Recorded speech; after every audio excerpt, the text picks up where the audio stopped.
Hello and welcome to the Yakking Show. This is an excerpt from one of our premium episodes. If you'd like to watch the full hour-long episode and get the transcript, hop over to our website, theyakkingshow.com, and sign up to become a member. We always have interesting guests who are experts in their fields for our premium members, and today is no exception. We have the great pleasure of welcoming back Jim Marshall. So Jim Marshall is the author of a book entitled Septemics, Hierarchies of Human Phenomenon. It's a book about a unique, transformative, revolutionary social science. Septemics is a system that helps us understand human behavior in many different areas applicable to both business and life. So for the new people who don't know me, I am the discoverer of hitherto unknown natural phenomena, which greatly aid in the understanding of people, from which I created a revolutionary practical philosophic system and published it in the book, Septemics, Hierarchies of Human Phenomena. 27 years of direct observation has shown that this book will dramatically improve the life of anyone who takes advantage of it. So, first of all, the first thing I need to say about this is most people, and I'm talking about maybe 90%, at least 90%, have a misconception about control. Control is an inherently positive thing. Anytime anybody succeeds at anything, it's because of control. Pavarotti could control his voice. Babe Ruth could control the baseball that was pitched at him. Obama could control his voice when he gave a speech. It was very clear.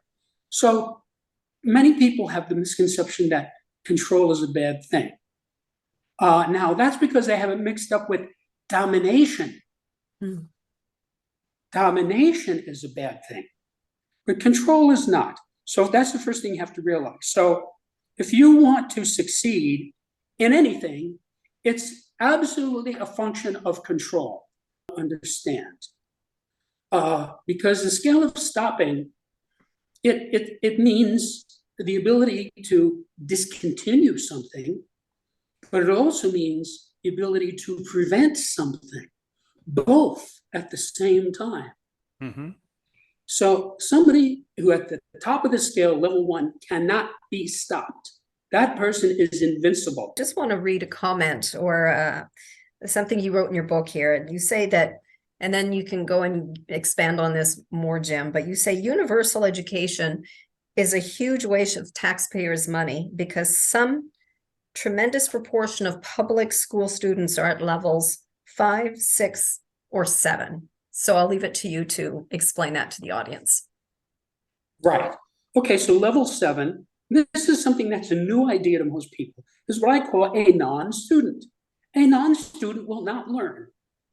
Forcing this person to sit in a classroom not only does no good for him, it disrupts the whole environment. I picked up something that intrigued me. You said conformity is antithetical to cognitive development. And that reassured me because I've always been a nonconformist myself and seen many far more brilliant people than me, also nonconformists. So tell us a little bit more about that. Well, cognitively, every person's mind is unique. Every person is unique. And so, as I state in this chapter, teaching people in classes is a fundamentally dysfunctional model. Mm-hmm. Now, there are a few things that can be done in a class, like a demonstration, like a chemistry demonstration or a physics demonstration. But really, individual attention to the student is much more efficient, much easier on the student, and will get much better results demographically across the board. Mm-hmm. With respect to the scale of literacy, what has happened to the education system in most of the world that has caused, I would say, most of the population to be at low levels of this particular scale? Right. I can tell you that with precision. Okay. there is at most 8,000 people who control Earth. There's actually a book out on that, and the guy came up with the number 6,500. So a little bit of time has gone by and the population's increased. So I'm figuring, that's why I say at most 8,000 people. Okay. This is extremely important. This is a highly sophisticated scale. Notice it says this scale aligns with the scale of management. Okay. So what I have discovered is that managing people correctly is largely a function of where the person is on this scale. You see, if a person is a genius, right, the way to handle that person is establish an organization around him. This tells you pretty quickly. Like, for example, Einstein is an institution. You know, there's like a whole subculture built around him. He is a genius. He's a unique person. I just want to quote you here. You say, the primary prerequisite for good memory is courage, because if you can face up to something, you can remember it. Cowardice leads to forgetfulness and then delusion. So maybe you can expand on that. Sure.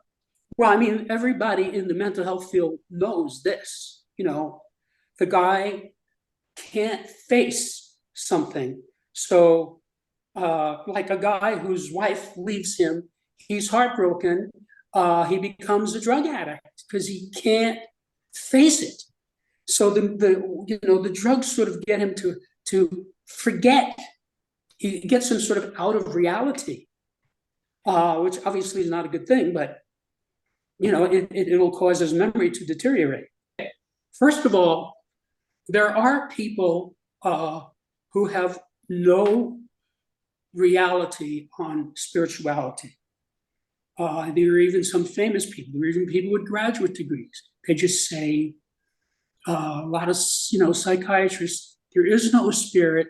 There's only matter. Okay, matter, energy, space, and time. That's all. There is nothing beyond that. Now, that is a very small minority of people. A vast majority of the people in the world understand, even if they don't belong to a religion, that there is spirituality. Mm-hmm. For those people, this is a very useful scale because it goes all the way from the lowest spiritual identity, which is thinking you are an inanimate object, all the way up to the highest level, which is infinity, which is what in Oriental philosophy they call nirvana. In your book, it says here, it is not the experience that makes the incident traumatic. It is rather one's ability to deal with it. And then you go on to describe how you sat quietly through a root canal without anesthetic. And when it was done, you just got up and went home. So, I mean, you're right. It depends on how you deal with trauma, because, and maybe you can explain how is it that somebody can go through such traumatic experience and be absolutely devastated, possibly ruin their entire life, versus another person that may experience something similar, and then they grow from it, they get stronger from it, and they go on to do great things because of that trauma. The overwhelming majority of people on Earth are at or near the bottom of this scale. And you would have to get into some very effective facilitation over a long period of time to move up this scale.